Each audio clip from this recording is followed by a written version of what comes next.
were firing on tankers in the Persian Gulf, and the U.S. and Kuwait arranged for the tankers to be reflagged as American ships and were escorted by American naval vessels through the Gulf and out the Strait. What the Iranians did was take this potential leverage of closing the Strait and make it a reality. And if there's any silver lining here, it's now everybody understands what's at stake. And there's no way that Iran should come away with the lesson that they can close the Strait anytime they want. They need to learn the exact opposite lesson, which is they better not try it again. That's how you restore deterrence. That's how you prevent whoever is ruling in Iran from thinking they can do it again. Yeah, that's what I was getting at. It's just like if that's their takeaway, that could be quite problematic. And so what would you like to see happen then specifically? Well, I guess we'll find out tomorrow whether there are talks in Pakistan or not. We're getting one signal from the White House, a different signal from Tehran. We'll find out tomorrow. But the notion that was being spread around at the end of last week, and I think reflected in stock markets and oil prices, that this thing is almost over, that the differences are almost resolved, is just flat out wrong. When people talk about sticking points like opening the Strait, like possession of the Iranian nuclear weapons program, like their support for international terrorism. These aren't minor details. This isn't 80% of the deal done with just a few minor things to work out. These are the existential issues that in many senses caused the U.S.-Israeli attack to begin with. And we were hearing from Julia Binbrook there, the president saying in one of the telephone interviews that the vice president won't be going due to security concerns.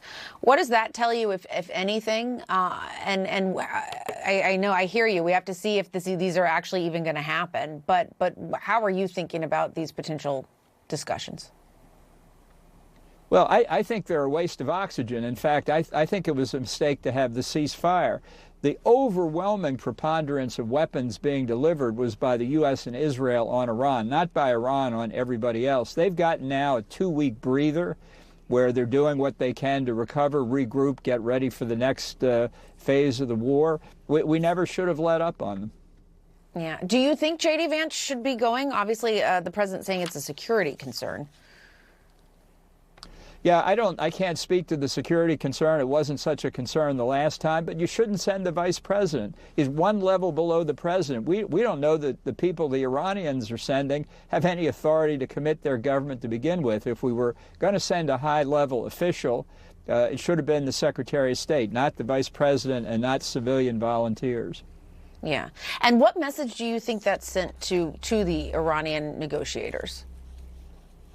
I think they smell panic in the White House. I think they can see Trump wants out of this. He's broadcasting it almost every day, and it gives the Iranians enormous leverage they shouldn't have. Yeah, and so to that point, we have all the polling to back this up. This war has proven to be unpopular among the American people. Obviously, we're in a midterm election year that is several months away, but we're still getting ever closer. How much of that do you think is playing into the decisions that are being made now?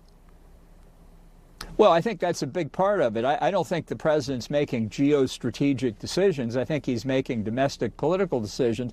But a large part of this is his fault. He made no effort whatever in the weeks and months before the attack to build the case for whatever his objectives were. And we still don't know what his objectives were. I think the proper objective is regime change. But whatever he was after, he didn't bother to tell anybody until 2:30 in the morning on February the 28th, after the attacks had begun. That's not how you do it. That's just politics 101 domestically, and for whatever reason, he didn't bother to do it. Now he can see the consequences.